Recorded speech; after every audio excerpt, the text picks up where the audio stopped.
Everyone is afraid.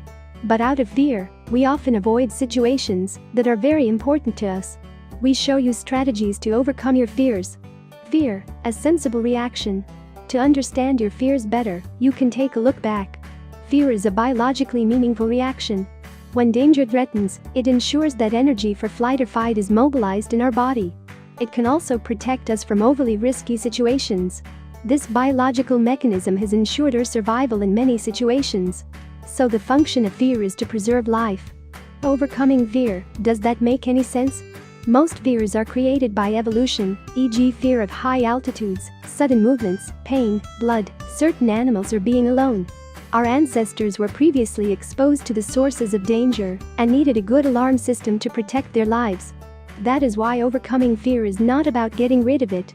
If we were not at all afraid, we would not be able to react adequately in really threatening situations. So it still makes sense today that we prefer to stay at home in the event of a strong storm. To a certain extent, fear can even be beneficial in performance situations. The Yerkes-Dodson Act states that fear, when it reaches a medium level, can improve learning performance.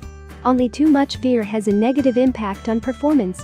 Adequate levels of fear can increase concentration and help you stay focused. Avoid situations that trigger fear. Nowadays, many situations trigger fear that are not life-threatening. Most people tend to avoid anxiety-causing situations. But some fears are important for our personal development or a fulfilling life. Some examples. Fear of failure ensures that we don't dare to take important steps, such as becoming self-employed. Fear of embarrassment makes us avoid situations with many people. Fear of closeness prevents us from entering into close ties. Fear of loneliness can make us dependent on others.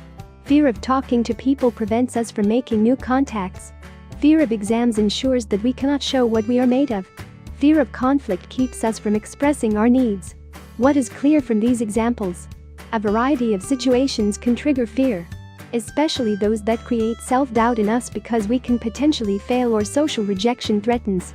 Anxiety has 3 components. Fear is a complex answer to stimuli from our environment. It represents an interplay of different reaction modes. These consist of 3 components. 1. The behavioral component. The evolutionary behavior in fear is the escape or fright behavior, the meaningful reaction to an acute real threat. But most of the anxiety-inducing situations these days don't require an escape or a frightening response. Nevertheless, many people remain true to this instinct and flee from the supposed danger, such as a harmless spider or a crowd. 2. The conceptual component. When we recognize a danger, we subconsciously always provide it with a certain interpretation. So we first perceive something with our sensory organs, which we then give a threatening meaning. These fear-confirming thoughts arise within milliseconds. The underlying thought patterns usually run automatically. So if we interpret a crowd as a potential danger for us, it happens so quickly that we are usually not aware of it. 3. The physical component. If we perceive a danger or interpret a situation as such, then physical reactions typical of fear are triggered.